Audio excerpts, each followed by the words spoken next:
In 2018, the International Panel on Climate Change came up with their 1.5 degrees centigrade or Celsius report, which is the goal beyond which we start really getting into these catastrophic climate chances. And even that report said to have a 2/3 chance of limiting warming to 1.5 degrees, the global carbon budget at that time was 420 gigatons carbon. Today, the budget is 280 gigatons carbon. At the rate we're burning fossil fuels, we're going to blow through that budget by 2027. So again, we not only have to stop carbon emissions, we have to get to negative emissions, which means drawing carbon out of the atmosphere, regenerative agriculture to restore living soils that are carbon rich, and reforesting the forests that have been shut down.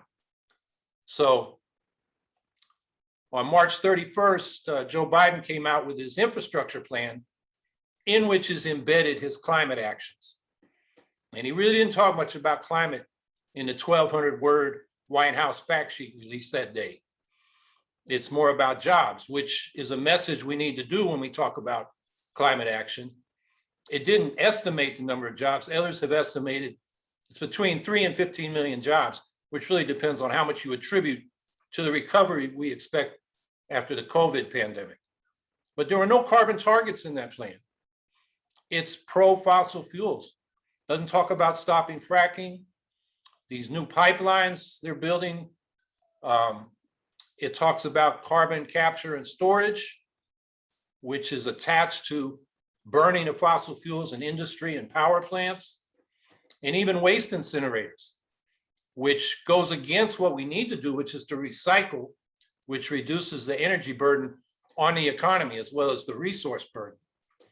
It's pro-nuclear power, even though Lazard, the big investment asset management firm, which has been keeping annual tabs on this, says nuclear is 2 to 3 times more expensive than most forms of solar and wind. And that's why in the markets, investors are investing in renewables, not nukes. Yet they talk about research and development of what they call advanced nuclear, like small modular reactors and thorium reactors. Those things are not advanced. The US tried to develop them from the 40s and 50s, and they failed. So it's a plan that I would just say it's too late for that kind of gradualism. You know, the Biden plan when we came out of Kyoto, you know, might have been acceptable. That was 1992, but now it's, you know, 3 decades too late. So there are other proposals out there. The progressives in Congress, like Bernie Sanders and Ed Markey and Alexandria Ocasio-Cortez, and a number of nationwide environmental groups and the Service Employees Union are pushing what they call the Thrive agenda. And they're saying instead of Biden's 2.3 trillion over 8 years, really only about 1/3 of which is directly impacting things like the electric vehicle industry, you know, directly affecting climate. They have 10 trillion over 10 years. It would create 15 million jobs, but they don't have carbon targets in there. But that seems to be where the liberal wing of Congress, as they hammer this infrastructure plan out over the next few months, that's what they're pushing. And for comparison's sake, Bernie Sanders' Green New Deal, when he was campaigning, was 16.3 trillion over 10 years. That was a 20 million job program. And it was a plan to zero out carbon emissions in the electric power industry by 2030 and the whole economy by 2050. And of course, when I ran, we had our eco-socialist Green New Deal. Our plan was 27.5 trillion over 10 years. And we actually show our homework. You can go on our website at howiehawkins.us and see how we got our numbers. That was 30 million jobs, 0 emissions by 2030, negative emissions after 2030. So, you know, I was the original Green New Dealer. I first campaigned on this in 2010. And unfortunately, the whole idea has been watered down when it got to Congress. When Ed Markey and Alexandria Ocasio-Cortez put their plan in for the non-binding resolution for a Green New Deal, It eliminated the ban on fracking and new fossil fuel infrastructure. It eliminated the phase out of nuclear power. It eliminated the cuts in military spending to redirect resources. And I'm not just talking about money, I'm talking about our scientists and engineers and technicians who could be making clean, renewable energy systems instead of weapons of destruction.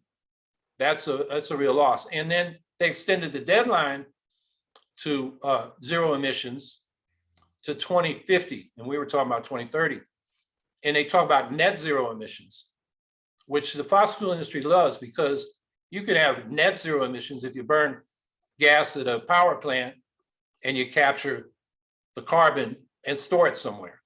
Although that's not likely to happen because it's not profitable. Carbon dioxide is pretty much worthless. I mean, some of it's used for some industrial purposes. And to build the infrastructure to pipe the carbon dioxide to the geological formations where you could pump it underground is a massive cost with no income, no revenue. So while they talk about carbon capture and storage, not much of it is likely to happen. So when we talk about an eco-socialist Green New Deal, we're really talking about treating this climate emergency like we treated the World War II emergency. In that emergency, the federal government took over a quarter of industry in order to turn it on a dime into the arsenal of democracy so the Allies could be armed to defeat Hitler and Tojo and Mussolini. And I would argue we need to do nothing less through the public sector in order to make this rapid transition. It needs public enterprise and planning to really force this forward.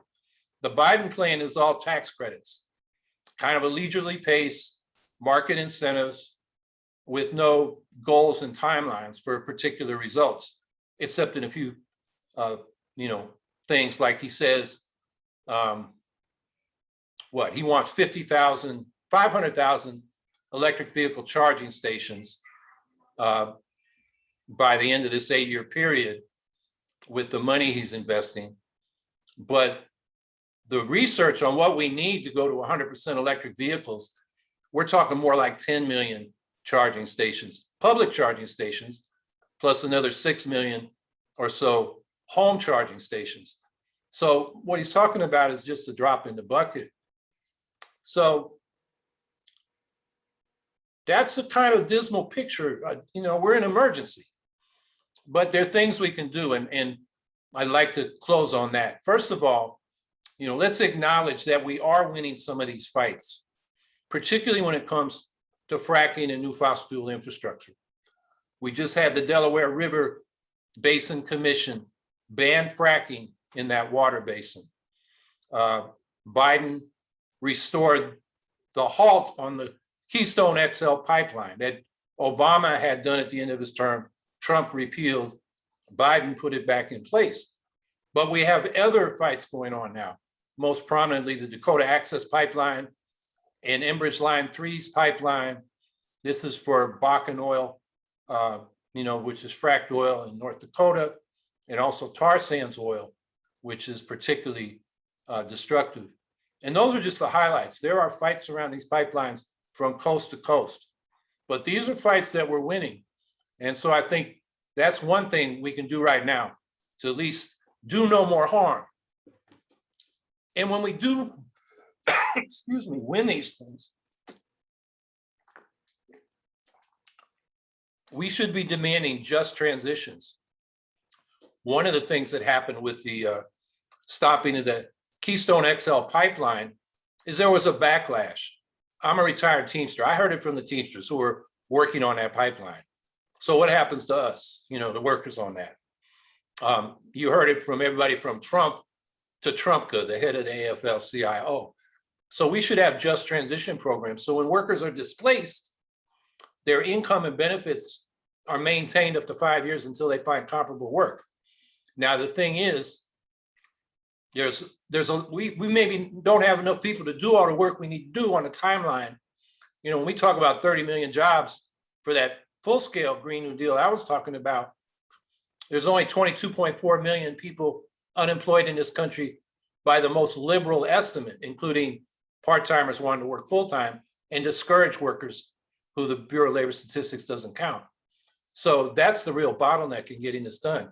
But it also gives us an argument because industry always says, if you're going to do these environmental and climate actions, it's going to cost jobs. And exactly the opposite is true. And I've been, fighting this message from industry since the anti-nuclear movement in the 1970s. And they've always been wrong, but they've always been effective in messaging it. So we should add just transitions when we say we got to stop these pipelines and the fracking and so forth. And then I think when it comes to the big climate plan, we just need to demand more. This infrastructure plan is being hammered out in Congress, industry's lobbying. We need to make our voices heard. Last week, or maybe it was the week before, I joined with the Sunrise Movement, which was supporting this Thrive agenda of $10 trillion over 10 years. It's not as much as I wanted, but I got out there to raise my voice saying, we need more. We need more and we need it faster. And then in terms of a full-scale Green New Deal, I think we can build support for it by developing them for our cities and towns. Does Kansas City have a climate action plan, a Green New Deal? Develop one. Now, you won't have the resources locally, given that cities have to balance their budgets, but you can come up with a plan, do some of it with local resources, and then use that plan to put pressure on your representatives in Congress to say, we need funding to get these things done. And the last thing I think we have to recognize is that we've won the debate with most of the public. Climate is a concern of most people. And now we've got to, tell them how urgent it is and get them mobilized. And when we mobilize with them, in the end, the politicians got to get votes. And so we got to make them feel like if they don't take stronger climate action, they're not going to get votes. So even though we're in a difficult situation, I think we have a way to move forward.